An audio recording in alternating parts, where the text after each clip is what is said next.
Նախկին նախագահ Ռոբերտ Քոչարյանի գրասենյակի ղեկավարը հեռուստաընկերություններից մեկի եթերում ազդարարել է. հունիսի 7-ին մեր ընտրողը պետք է ընտրություն կատարի փորձանքի, փորձարկման ու փորձառության միջև մեջբերման ավարտը։ Չգիտենք մյով սկսվող ազգանունով պարոնը փեյով սկսվող այս երեք գոյականներից որ մեկը որ քաղաքական ուժի կամ լիդերի հետ է նույնացնում, բայց երեք փեյի կոմբինացիայի հեղինակին մեջդունամի մի քանի բան պիտի հուշենք։ Իր ասած փորձանք բառն օրինակ նույնացվում է Ղարաբաղից Հայաստանի եկած բերված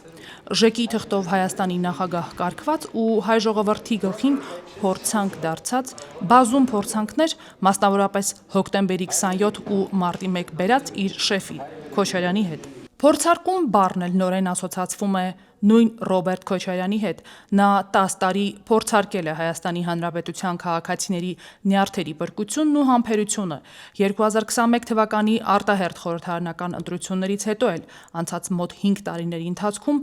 նույն ոգով ու ջերմեռանդությամբ շարունակում է փորձարկումը, արդյունքում քոկից էլ անդին մաշվելով։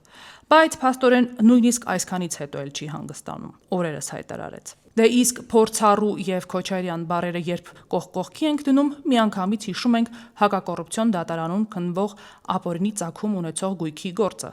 Այս գործում թվարկված Քոչարյան ընտանիքին պատկանող անթիվ անհամար գույքերի ցանկը, նաեւ միլիոններն ու միլիարդները։ Առաջին բառը, որ գալիս է մարդու մտքով հիշյալ ցանկին ծանոթանալիս,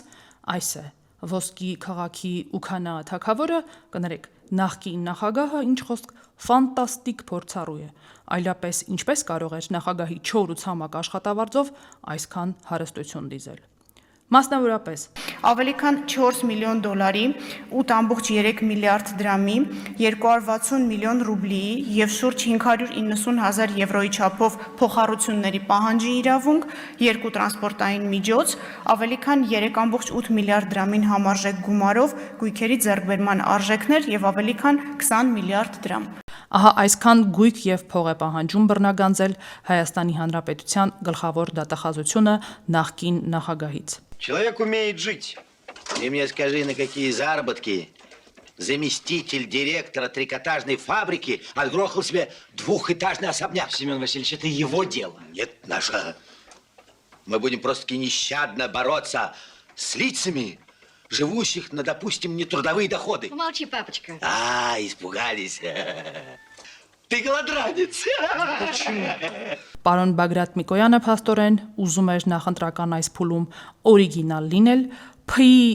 լույսի տակ ներկայացնել նախկին նախագահին, բայց ստացվեց այնպես, որ դուրս եկավ սեփական շեֆի հետքի վրա։